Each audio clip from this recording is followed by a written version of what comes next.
I suppose most of you are familiar with this old optical illusion. And you're asked the question, which of the three thick black lines is the longer?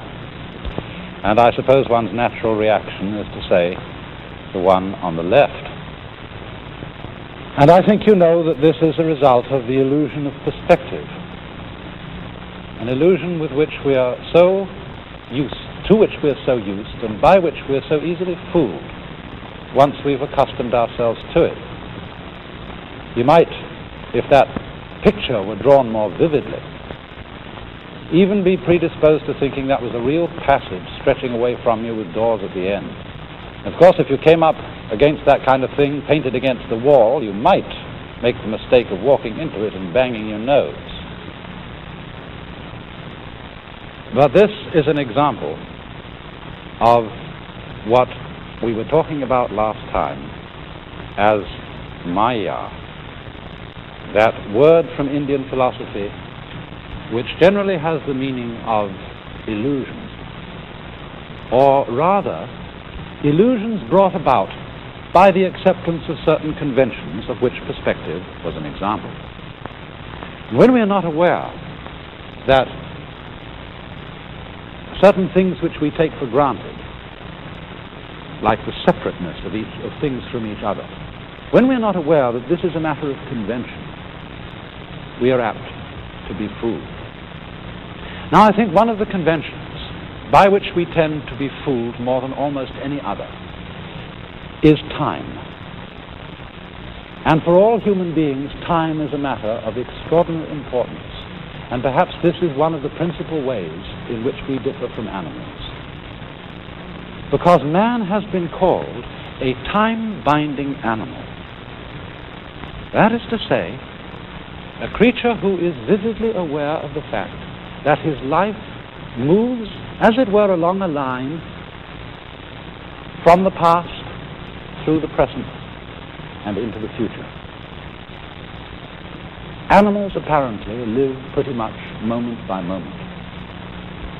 They don't appear to have very strong memories, but because man has a strong memory, he is able to bear the past in mind and, as it were, cast it forward into visions of the future based upon what has happened in the past.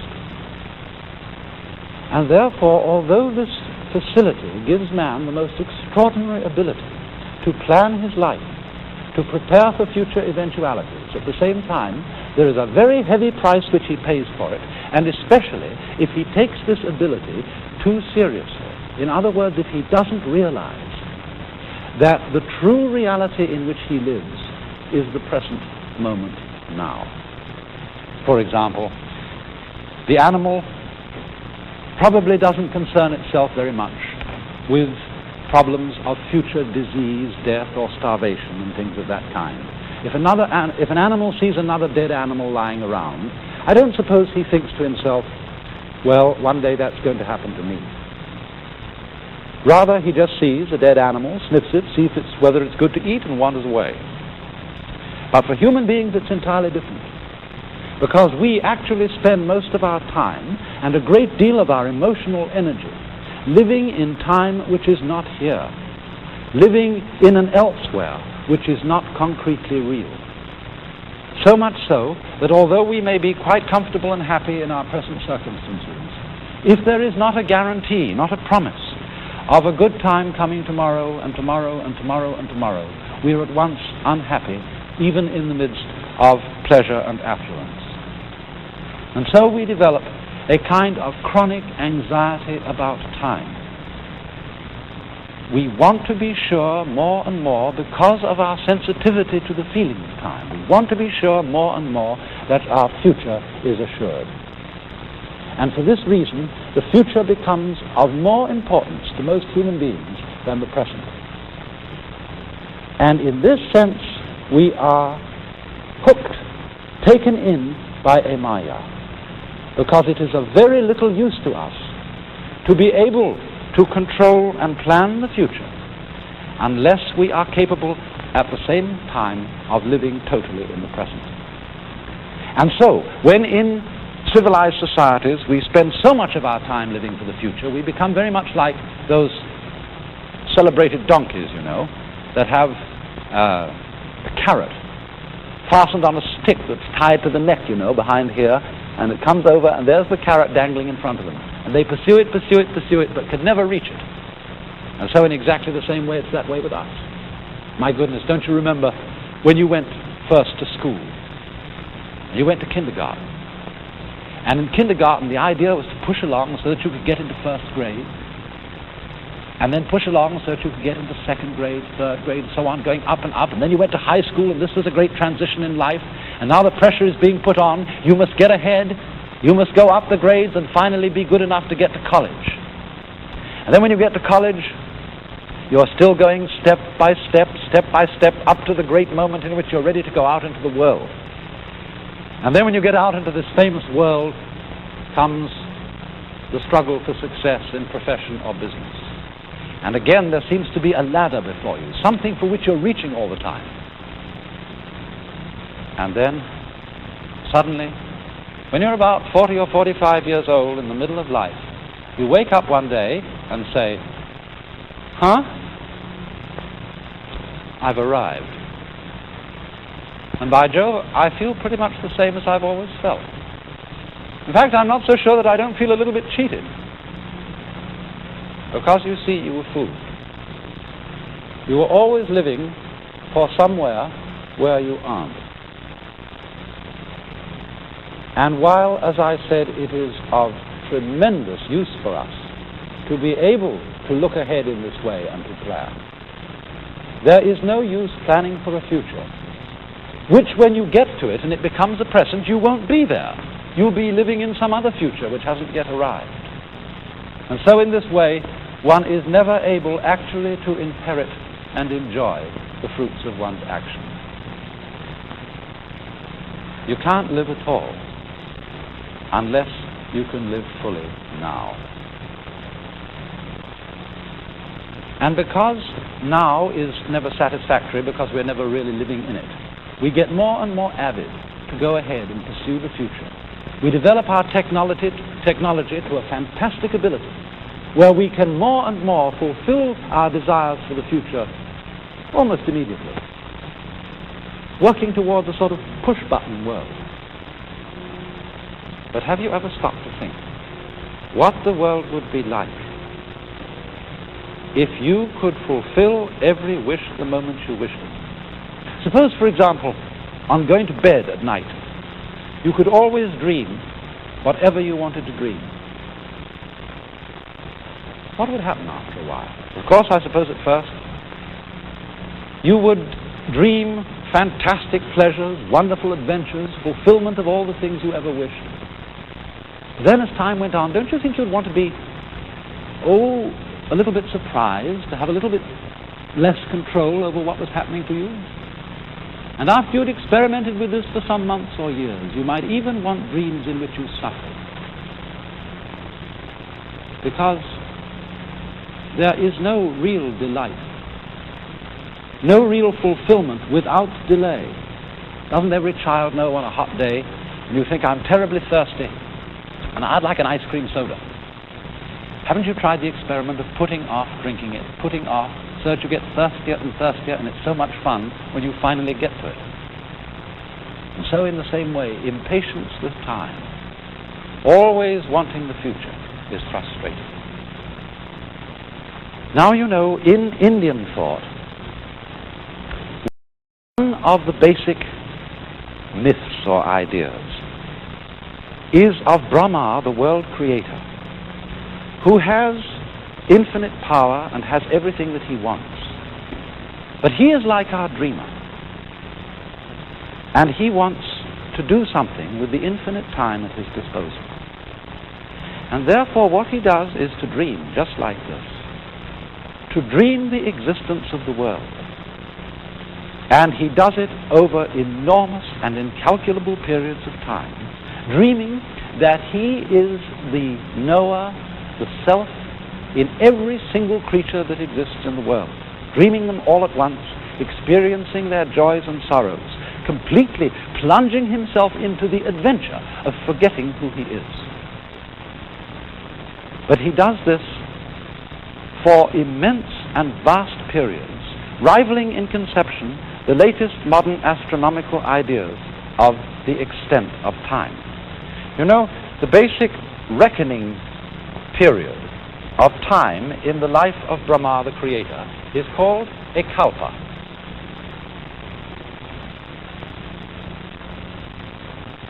And that is a period of 4,320,000 years.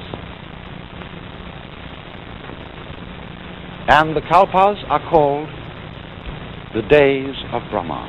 One day for Brahma's life is a kalpa. And so there are the periods which you can call his days or nights, whichever you wish, where he goes into dream and he dreams the world. And then for the following kalpa he wakes up and realizes who he is again, and then he dreams again, going on and on and on through years of kalpas, of 360 days and nights of Brahma, centuries of kalpas, endlessly, endlessly, endlessly. For the Hindu doesn't think of time in quite the same way that we do. Obviously, we think of time as linear, day after day after day after day, going along in a line. Or sometimes we like to think of time as this sort of line, going up and up and up and up and up and up and getting better and better and better. But that's not the fundamental idea of time for almost any people in the world outside of Western civilization. In nearly every other part of the world, time is thought of as a circle.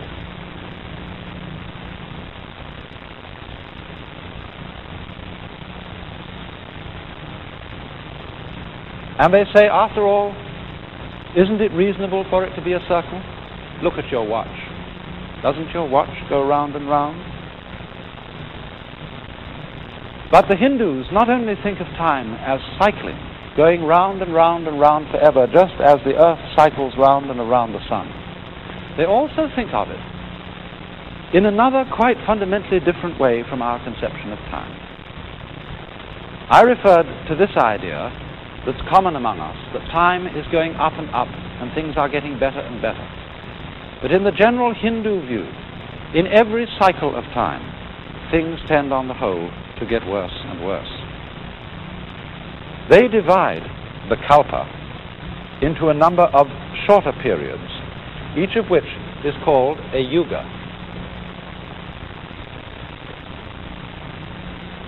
But the yugas are so arranged that there are 4 of them in what is called a mahayuga or great yuga. The first one, occupying this period, is the longest.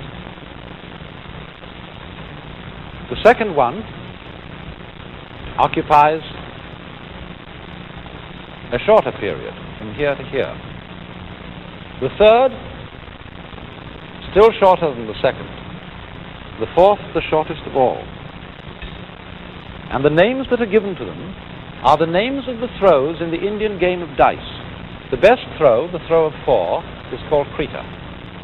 And that lasts for the longest time. It is a golden age where everything is just fine. The next one is called Treta, the throw of 3. Pretty good, but not quite so good. The third is called Dvapara, the throw of 2.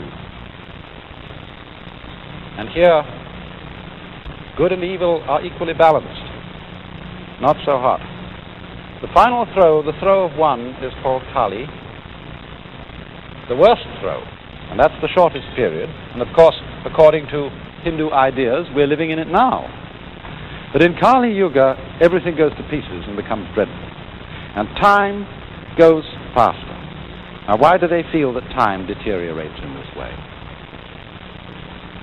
It is because as one lives in time and becomes more and more conscious of time, we tend more and more to pursue the future, as I said a little while ago. And as we pursue the future, present time becomes more and more unsatisfactory, and we feel that we have to chase our happiness at greater and greater speeds. I was talking the other day to a college president who said, you know, I'm so busy now that I'm going to have to get a helicopter. I said, whatever you do, don't do it. Because if you get it, more will be expected of you. You'll be expected to go to more places faster. And you see, in this whole problem of speed, of getting advantages in life because we can move about rapidly, we forget that speed is only of real advantage to you if you're the only person who has it. Then you can get ahead of other people. But the minute everybody else catches up with you, you're all back where you were, only going much faster and much more nervously. Going, as it were, faster and faster to less and less desirable objectives. We hurry everything we do. We make our products, our houses, our furniture, our clothes, so that they become obsolete quickly. We're in such a hurry to get everything done. We pay attention to the front rather than the back. Who, for example, in this day and age, has time to do anything like this? Here's a piece of Chinese embroidery. Those among you who've ever done any embroidery, some of the ladies, will no doubt recognize that this is a kind of stitch called needlepoint. It's done on a material made up of minute little squares of thread, like a grid or lattice of thread. And this work here is so minute that there are 1,024 stitches to the square inch. So well done, furthermore, that if you turn it over and look at the back is almost as neat as the front. You know, ordinarily when you embroider, you take shortcuts around the back and take threads, jumping spaces and tie knots and things of that kind. But here, no hurry. Or take such an ordinary object as a lady's pocketbook. This again is Chinese embroidery work in shaded silk, very patiently done over a padded base underneath so that the figures stand out. And inside it, a little sewing case, which opens up, showing concealed within the place for the scissors, but the most delicate work. But in this day and age, we don't have time for it. Because we are always in a hurry to get things finished, and so the things that we finish weren't worth finishing because they were done so fast. After all, the enjoyment of our world is not really unlike listening to music. We don't play music in order to get somewhere. I mean, if the objective of music were to arrive at a point, say the last bar, the final great crashing chords of the symphony, well then all we'd do, we'd be just hurry up its playing, play it as fast as possible so as to get to the culmination, the end, as soon as possible. Or just cut out the whole symphony and play only the last bars. To be able to enjoy it, we have got to live each moment of the playing and listen to it as if it were the only thing important to listen to. And then if we do that, our time has an entirely different quality. It's represented in a Buddhist saying that spring does not become the summer. There is spring, and then there is summer. Firewood does not turn into ashes. There is first firewood, and then there are ashes. The two stages being, as it were, sufficient by themselves. And this is intended to give the idea of living in a fully concrete present into which you settle in. I mean, the present for most of us is, isn't it, just a hairline on a dial. And the hand goes by it flash, and there's nothing in it, one after another. But here there is an entirely different sense of the present, as something you can settle into. there's a line behind me from a Chinese poem. And it says, literally, day, ditto. In other words, day, day, that is good day. Every day is a good day. And it comes as the last line of this poem. In spring, hundreds of flowers. In summer, refreshing breeze. In autumn, the moon. Free your mind from idle thoughts, and for you, every season is a good season, or every day is a good day. And idle thoughts mean illusory thoughts, thoughts of pursuing a future, thoughts of making one's happiness depend on something which isn't here at all.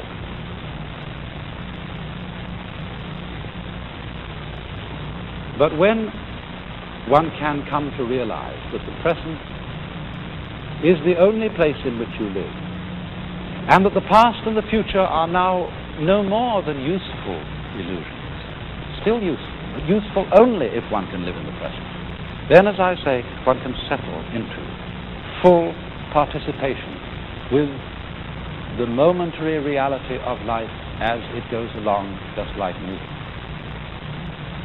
And so in the arts of the Far East, there is reflected a kind of delight in momentariness. One can really consider, for example, this stem of a broken bamboo.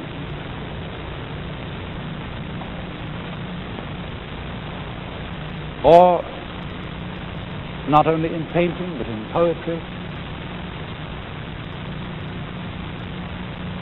a poem in the Japanese haiku style, poems which just crystallize a single moment. In the dark forest, a berry drops, the sound of the water. Or a painting of a man sitting all alone in his boat and listening to the water. He's not asleep. He's not dreaming. He's a man living in an entirely real world, a world which we neglect because we have no time to sit and listen to the water. After all, are not the memories which you go over memories which persuade you that it's really worth being alive? Really memories of certain moments in which life itself brought you completely awake. I know we all think of things like the smell of coffee and bacon cooking on an autumn morning, the smell of burning leaves. I remember particularly for me one glimpse of a flock of sunlit pigeons against the dark background of a thundercloud. And it's incidents like that that are very largely celebrated in Far Eastern art and poetry. Perceptions of the full reality and intensity of the moment. Such a one as this. The sea darkens. The voices of the wild ducks are faintly white. A brushwood gate, and for a lock, this snail. Or paintings where one sees just a few birds on a branch, so vividly alive that you somehow think the next time you look at the branch, the birds won't be there. This is all an art form possible for people who feel themselves to be living in this real momentary world. I remember once a very wise man who used to give lectures on philosophical matters of this kind. Before he started giving any lecture, would sit for a while looking at his audience very intensely like this.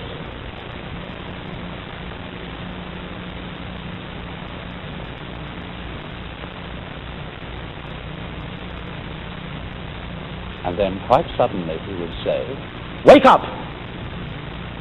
You're all fast asleep.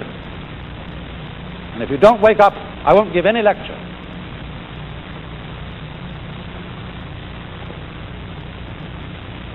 And another Chinese sage pointed one day to some flowers while talking to a friend and said, "Most people look at these as if they were in a dream."